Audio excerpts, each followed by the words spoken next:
بسم اللہ الرحمن الرحیم۔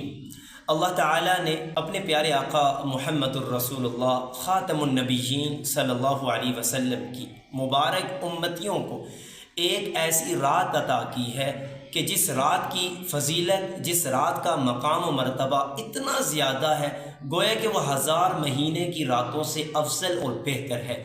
قرآن پاک پارہ نمبر 30 سورہ قدر کی آیت کریمہ 3 میں اللہ تعالیٰ اس رات کی شان و مقام اور اس کے مرتبے کو ذکر کرتے ہوئے یوں ارشاد فرماتے ہیں، لیلۃ القدر خیر من الف شہر، کہ شب قدر، لیلۃ القدر 1000 مہینوں سے بہتر ہے۔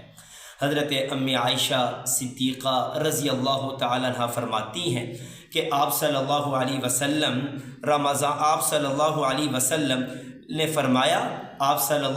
وسلم نے فرمایا لیلۃ القدر، شب قدر کو رمضان المبارک کے آخر عشرہ کی طاق راتوں میں تلاش کرو۔ اب طاق راتوں سے مراد کیا ہے؟ رمضان المبارک کے آخر عشرہ میں 21، 23 اور اسی طرح 25ویں رات، 27ویں رات اور اسی طرح 29ویں رات، 29 کی رات، یہ شب قدر لیلۃ القدر میں شمار کی جاتی ہے۔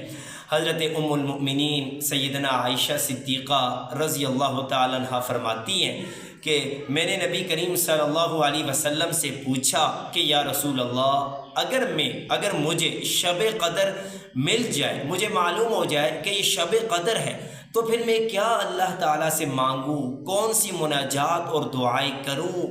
آپ صلی اللہ علیہ وسلم نے فرمایا، عائشہ، جب آپ کو شب قدر مل جائے، شب قدر کا پتہ چل جائے، تو آپ نے اللہ سے یوں مناجات کرنی، یوں دعائیں کرنی، اللہم انکا عفو، اللہم انکا عفو تحب العفو فاعف عنی، اے میرے پیارے اللہ، آپ معاف کرنے والے ہیں، آپ معاف کرنے کو پسند کرتے ہیں، اے میرے اللہ آپ مجھے معاف کر دیجئے۔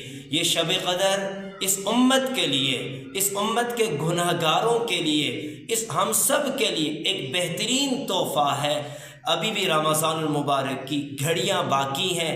شب قدر لیلۃ القدر جسے مل گئی گویا کہ اسے سب کچھ مل گیا، تو اس لیے کوشش یہ کرنی ہے کہ شب قدر لیلۃ القدر کو صحیح خوب عبادات سے مزین کر کے اپنے نام اعمال میں گناہوں کو مٹا کر اللہ کی طرف سے رحمتوں اور برکتوں کو سمیٹنا ہے۔ اللہ تعالی ہمیں شب قدر کی عبادات کی خوب اپنے دامن میں سمیٹنے کی توفیق عطا فرمائے، آمین۔